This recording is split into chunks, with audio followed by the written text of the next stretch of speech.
So I checked in with Matt Bryson over at Wedbush. He covers the name. I just wanted Matt's quick take. His bottom line was, listen, really good quarter. And Intel did beat on the bottom and the top there. He also noted the strong segment results relative to expectations.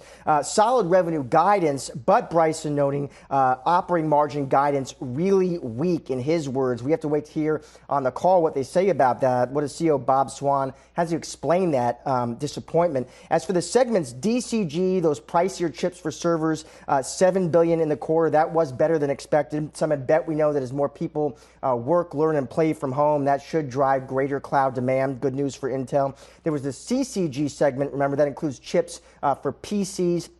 $9.8 billion. That was also better than expected. Again, though, some concern clearly here from investors about the guidance from the company.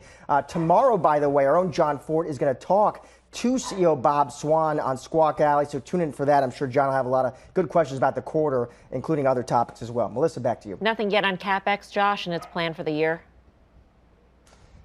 No. And that call just starting right now, Melissa, but we'll certainly bring you guys headlines as we get them. All right, Josh. Thank you. Josh Lipton tracking Intel for us. Guy Adami, what do you make of the? I mean, I guess what do you make of the quarter is almost an irrelevant question at this point, right?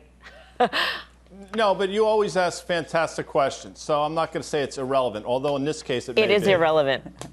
What do you make of the guidance? Any surprise there? And in the conference call, what will you be looking for? Because I asked about CapEx specifically because I wanted to see if Intel would stand by its $17 billion plan for the year for expansion in 7 nanometers, because that is where the growth will be. And if they pull back on that, they might not be well positioned.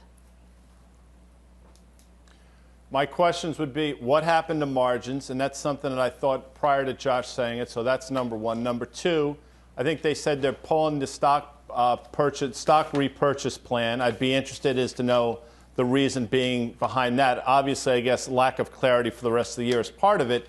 And the third thing, and I'm not suggesting we're burying the lead at all, but there's a lot of talk out there that Apple might be getting into their own sort of, doing their own chip thing. How impactful potentially is that for Intel? To be honest with you, I'm surprised it's down as much as it is because Intel wasn't all that expensive going in, and I didn't think it was a complete disaster. So there you go. Sometimes a little knowledge is a dangerous thing.